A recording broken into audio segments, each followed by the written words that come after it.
বাংলাদেশ এটা শুধু কাগজ কলমে আমাদের সীমাবদ্ধ। এখন আর শীতের সময় শীত হয় না, গরমের সময় গরম হয় না, বর্ষার সময় হয় গরম, শীতের সময় হয় গরম, ইত্যাদি নানাবিধ সমস্যা। এর জন্য আমরা দায়ী। যত পাহাড় কাটা, এক কথায় আমরা প্রকৃতির উপর অত্যাচার করি বিধায় প্রকৃতি আমাদের উপরে রাঘব হয়ে নাখোশে প্রকৃতি আমাদের রুক্ষ হয়ে যায়।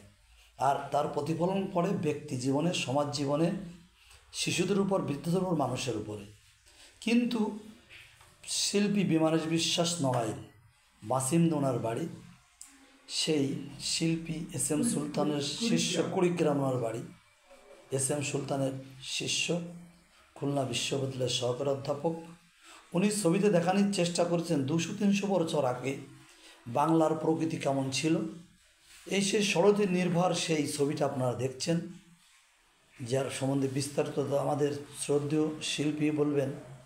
আপনারা দেখছেন ক্যানভাসে ছবিটা আঁকা হচ্ছে, ষড়ঋতুর বাংলাদেশ। শিল্পী তার মনের ভালোবাসা দিয়ে, হাতের দরদ দিয়ে, রং তুলিতে ক্যানভাসে ফুটিয়ে তুলছেন ষড়ঋতুর বাংলাদেশ। আপনারা যে ছবিটা দেখছেন, আজ থেকে 200-300 বছর আগে বাংলার প্রকৃতি কেমন ছিল সেটা উনি দেখানোর চেষ্টা করছেন। অনেক লম্বা ছবিটা, যেটা দাদার মুখ দিয়ে শুনবেন। আমরা শুধু দেখানোর চেষ্টা করছি। সেই ছবিটা উনি আঁকছেন বসে বসে, তখন আমাদের স্টুডিওতে এসে শুটিংটা করা। হ্যাঁ দাদা, ভালো আছেন? কী অবস্থা বলেন? ছবিটা খুব সুন্দর একটা ছবি আঁকছেন আপনি, শুনলাম ষড়ঋতুর উপরে।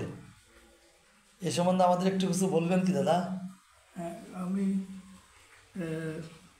যেহেতু শিল্পী, অনেক ধরনের ছবি তো আঁকা হয়। জি। কিন্তু আমার অত্যন্ত প্রিয়, এখন থেকে প্রায় 43 বছর আগে মনিহার সিনেমা হলে যে আমার কাজটি আছে, ওইটা 22 ফিট বাই 10 ফিট, ওটি ছিল ষড়ঋতুর ছবি ছিল, ছবি ছিল, এবং ওটা টালি দিয়ে করা, মোজাইক শিল্পের, অর্থাৎ মুরাল। ওই কাজটি করতে ওটাও সময় লেগেছে প্রায় 3 মাস। 3 মাস। দাদা, এটা আপনি যে মনিহার প্রেক্ষাগৃহ ছিল সেখানে ষড়ঋতুর ছবিটা ছিল, সেটা আপনার সময় লেগেছে 3 মাস। কিন্তু এই যে আপনি ষড়ঋতুর ছবিটা আঁকতেছেন, এতে কয় ফুট হয়, কয় ফুট দাদা? এটা হচ্ছে 15 ফিট বাই 4.5 ফিট। 15 বাই 4.5, এত বড় ক্যানভাস? এর থেকে বড় ক্যানভাস পাইলে আঁকা হতো, কিন্তু এর থেকে বড় বহরের কোনো ক্যানভাস পাওয়া যায় না। যার জন্য আমাকে সীমিত ক্যানভাসে। দাদা, ছবিটা আপনি কত আগে শুরু করেছেন আঁকা? এটা শুরু করছি গত মাসের 4 তারিখ থেকে। 4 তারিখ থেকে। তার ছবিটা কি শেষ পর্যায়ে নাকি দাদা? না, এটা শেষ, হ্যাঁ শেষ পর্যায়ে, কিন্তু কতদিনে শেষ হবে এটা জানি না। কারণ কি, আঁকার সময় শিল্পীরা বোঝে না, বা যতটা পারে কাজ করতে থাকে, এরকম একটা দিক থাকে।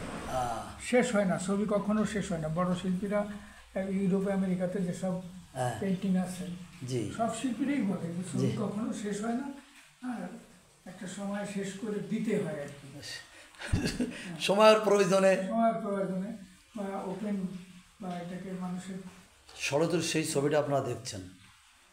আর আমি এখানে প্রকাশ করতে চেয়েছি, একই প্রকৃতিতে সারা বছর যে সূর্য আলোক দেয় আল্লাহ, সেইটা প্রকৃতির পর সূর্য আলোক পড়ে, তাই আমাদের প্রকৃতির পরিবর্তন হয়। মানে একই সব চিত্রটায় 6টা ভাগ করে নিয়েছি, যে এরপরে আলোক রশ্মি পড়ে যে ফসল উৎপাদন হয়, ফসল কৃষকরা ঘরে তোলে এবং দিন যাপন করে কৃষকরা, সেইটাই হচ্ছে গুরুত্বপূর্ণ। সেটা তুলে ধরার চেষ্টা করছি, যে একই প্রকৃতির উপর আলোক রশ্মি পড়ে যে ফসল উৎপাদন হয়, কৃষক ঘরে ফেরে পাট উৎপাদন হয়, গৃহকর্ম থাকে। মানে পারতপক্ষে আজ থেকে 200-300 বছর আগে বাংলার প্রকৃতি, বাংলার কৃষক, বাংলার ঘরবাড়ি, বাংলার অবস্থা আপনি তুলে ধরার চেষ্টা করছেন দাদা।